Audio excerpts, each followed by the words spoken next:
ऐसी खबर आई है जिसने पूरे देश की राजनीति में तूफान सा ला दिया है। खबर यह है कि 5 बीजेपी नेताओं को धांधली करके बिहार में चुनाव जिता दिया गया। उन नेताओं में उप मुख्यमंत्री भी शामिल हैं।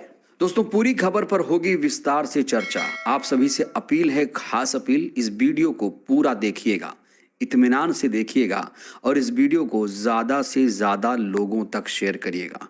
मैंने कभी नहीं कहा आप लोगों को वीडियो शेयर करने के लिए, ना ही सब्सक्राइब करने के लिए, लेकिन आज मैं बोल रहा हूँ, ये वीडियो आपको जन जन तक पहुँचाना है। दोस्तों, इस वीडियो की शुरुआत मैं इस खबर से करना चाहता हूँ। इनको आप पहचानते हैं, शायद आप लोग नहीं पहचानते होंगे। मैं आपको बता दूं, ये हैं अभिनेत्री नीतू चंद्रा। नीतू चंद्रा को बिहार में ब्रांड एम्बेसडर, बिहार चुनाव के लिए ब्रांड एम्बेसडर बनाया गया था। अब नीतू चंद्रा को इस पद से चुनाव आयोग ने ये कहते हुए हटा दिया गया है कि इस पद पर रहने वाले व्यक्ति को राजनीति पर कोई टिप्पणी नहीं करनी चाहिए।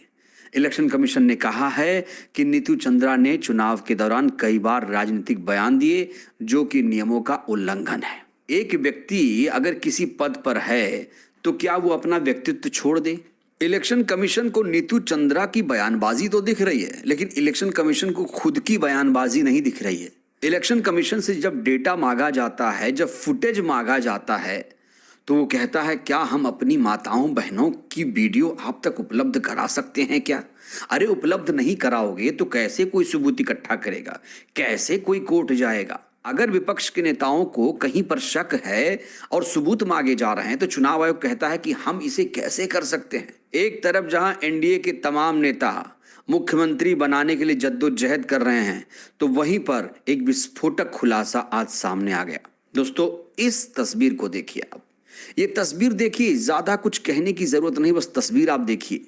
यहाँ पर 5 नेताओं की तस्वीर है। एक नीरज कुमार हैं, दूसरे हैं विजेंद्र कुमार, तीसरे हैं सम्राट चौधरी, चौथे हैं विजय कुमार सिन्हा और 5वें हैं कृष्णा कुमार ऋषि। इन लोगों में दोस्तों एक कॉमन बात है, यहाँ आप देख सकते हैं, इन लोगों को वोट मिला है 1,22,000।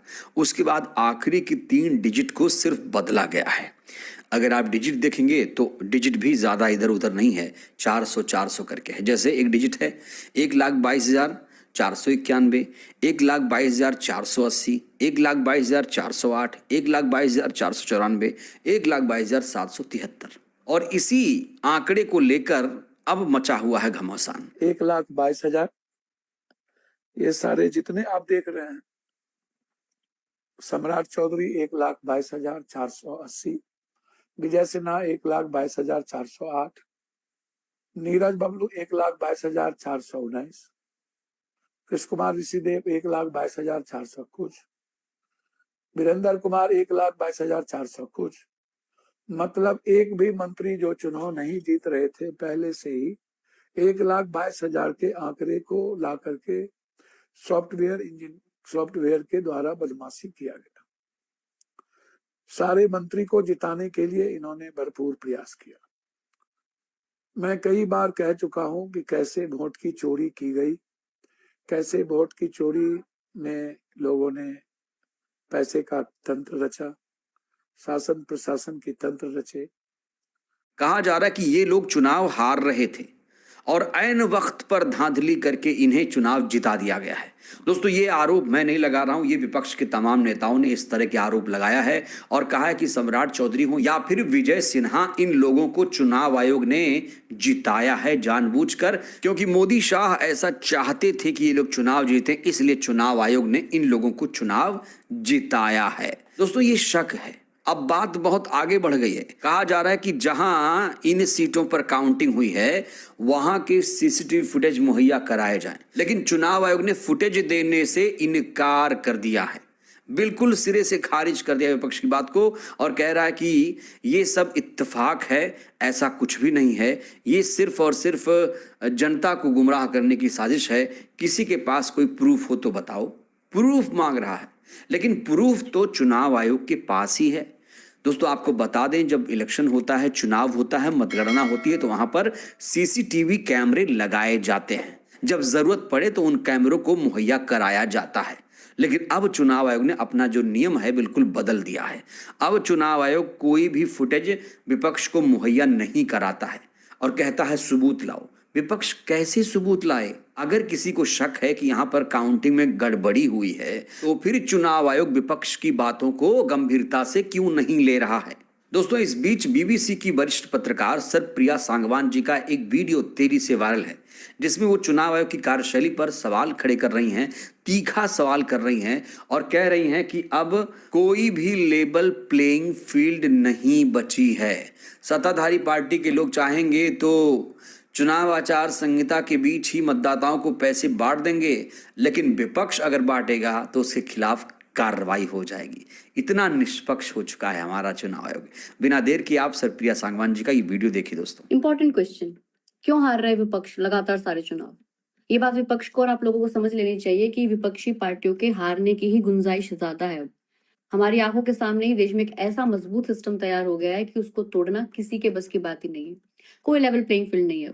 किसी भी जगह जो सरकार है वो लोगों के खाते में पैसा डाल रही है। मॉडल कोड ऑफ कंडक्ट लागू है, तब भी लोगों के खाते में पैसा आ रहा है। पहले चरण के चुनाव के बाद भी आ रहा है। ये पैसा तो 5 साल में कभी भी दिया जा सकता था, लेकिन चुनाव के दौरान ही क्यों? क्या विपक्ष पैसा डाल सकता है ऐसे लोगों के खाते में? नहीं। और इलेक्शन कमीशन बिल्कुल इस पर आपत्ति जता सकता था, पर कैसा हुआ? नहीं। फिर चुनाव में खर्च होने वाला पैसा जिसकी कोई सीमा ही नहीं है, ये इन्हीं सब राजनीतिक पार्टियों ने ही रूल बनाए हैं और चलते रहने दिए कि एक पार्टी को कितना भी चंदा लेने का अधिकार है, ना वे आरटीआई के दायरे में आती है। फिर इलेक्टोरल बॉन्ड ले आए, 6 साल तक ये खेल चलता रहा, फिर सुप्रीम कोर्ट को याद आया कि अरे ये तो इलीगल है। सबसे ज्यादा पैसा बीजेपी ने कमाया है इससे, 4 साल में 5,271 करोड़ और कांग्रेस को 952 करोड़। कोई बराबरी है?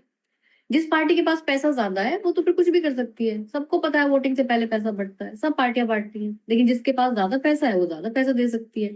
तो मुझे बताइए, विपक्षी पार्टी ऐसा क्या वादा कर देगी, ऐसा क्या ही कह देगी जो इस पूरे सिस्टम से कम्पीट कर सके? बेशक ये सभी पार्टियां चंदे के सिस्टम को बनाने के लिए जिम्मेदार हैं, इसलिए उनका कोई मोरल ग्राउंड ही नहीं है कुछ कहने का। लेकिन ये गलत आर्गुमेंट है कि हाँ सब एक जैसे ही हैं, सब ऐसा ही करते हैं, सीखो ऐसे चुनाव जीता जाता है। नहीं, ये गलत चीज को नॉर्मलाइज करना है। क्यों गलत चीज सीखनी है? ये लोकतंत्र है, जनता का काम है कि वो इस चुनाव में अंधे पैसे को नॉर्मलाइज ना होने दे। जनता का काम है कि इलेक्शन कमीशन से सवाल पूछे। जनता का काम है कि हर हाल में अपना सिस्टम यानी अपना तंत्र बहाल करे। सोशल मीडिया पर तो चुनाव आयोग के खिलाफ हल्ला बोला जा रहा है, चुनाव आयोग की कार्यशैली को उजागर किया जा रहा है। वहीं कुछ लोग ऐसे भी हैं, कह रहे हैं कि यार आप लोगों को अगर शक है तो आप कोर्ट क्यों नहीं जाते? दोस्तों, आपको जानकर हैरानी होगी कि सरकार ने एक नियम बदला है, एक नया नियम लागू किया है इस समय, और 2023 में गुपचुप तरीके से नियम बन चुका है। बड़ा खुलासा हुआ है। कहा जा रहा है कि अब इलेक्शन कमीशन के खिलाफ कोई भी कोर्ट नहीं जा सकता, कोई क्रिमिनल केस उसके खिलाफ नहीं कर सकता। 2023 के पहले कर सकते थे, लेकिन 2023 के बाद ये नियम बिल्कुल बदल गया है। चुनाव आयोग की नियुक्ति भी कहा जा रहा निष्पक्ष नहीं है। प्रधानमंत्री, केंद्रीय मंत्री नियुक्ति करते हैं और अब इनके खिलाफ कोई केस भी नहीं कर सकता, चाहे वो राजीव कुमार हो, चाहे वो ज्ञानेश कुमार हो। एक और वीडियो मैं आपको दिखाने जा रहा हूं जिसमें साफ तौर से इसको लेकर खुलासा किया गया है कि अब चुनाव आयोग के खिलाफ कोई भी केस आप नहीं कर सकते। देखिए दोस्तों, इलेक्शन कमिश्नर पे कोई केस नहीं कर सकता है। अब एक बात बताओ, इस कानून को बनाने की जरूरत क्या थी? इलेक्शन कमिश्नर पे केस नहीं कर सकता है। 2023 से पहले कर सकता था, लेकिन 2023 के बाद नहीं कर सकता है कोई। इसका जवाब है किसी के पास? अब रही बात इस चोरी को सुप्रीम कोर्ट तक लेके जाने की, तो सबूत इकट्ठा करने में टाइम लगता है। लेकिन चुनाव आयोग ने एक रूल बनाया कि 45 दिन के भीतर ही तुम्हें केस दर्ज करना पड़ेगा और उसके खिलाफ तुम्हारे पास सबूत चाहिए। अब तुम्हारा ही इलेक्शन कमीशन क्या करता है पता है भाई? डाटा शेयर नहीं करता है। वो डाटा बहुत स्लो शेयर करता है, या तो सीसीटीवी फुटेज नहीं देता है, सब डिलीट कर देता है। तो जब तुम डाटा ही शेयर नहीं करोगे, जब तुम सबूत इकट्ठा करने ही नहीं दोगे, और जब तुम इलेक्शन कमिश्नर के लिए एक ऐसा रूल बना दोगे कि भाई उस पर कोई केस ही नहीं कर सकता है, तो कैसे राहुल गांधी केस कर देगा भाई? अब अंधभक्तों, अगर तुम्हें इस सवाल का जवाब मिल गया हो ना, तो बार बार ये सवाल मेरे से मत पूछना, ठीक है? तुम चाटने वाले होगे, तुम मोदी जी का चाटते हो। दोस्तों, कितने सारे लूप होल हैं। चुनाव आयोग की नियुक्ति में लूप होल है और चुनाव आयोग के खिलाफ कोई केस भी नहीं कर सकते। अगर आपको शक है कि कहीं पर धांधली हुई तो उसकी फुटेज भी आप नहीं ले सकते, और लेवल प्लेइंग फील्ड नाम की चीज कोई बची नहीं है। आपने सरप्रिया सांगवान जी से सुन ही लिया है। अगर विपक्ष के नेता चुनाव के बीच मतदाताओं को पैसे बांटेंगे तो उनके खिलाफ कार्रवाई हो जाएगी। सत्ताधारी पार्टी के लोग अगर ऐसा करेंगे तो उनको बचा लिया जाएगा। इलेक्शन कमीशन के खिलाफ कोई केस कर नहीं सकते। 2023 में यह कानून बदल गया है। तो ये सब चीजें अगर आप मिलाएंगे, इन तमाम कड़ियों को आप मिलाएंगे, तो आप खुद ही समझ जाएंगे कि देश में कितना लोकतंत्र मजबूत हुआ है। दोस्तों, ये लक्षण देखकर कोई भी समझ सकता है कि चुनाव आयोग हमारा कितना निष्पक्ष है, कितना पारदर्शी है। बहरहाल इस वीडियो में इतना ही। आपको क्या लगता है, हमारा चुनाव आयोग कितना निष्पक्ष है? आपको अपने चुनाव आयोग पर भरोसा है या नहीं? आप किससे चुनाव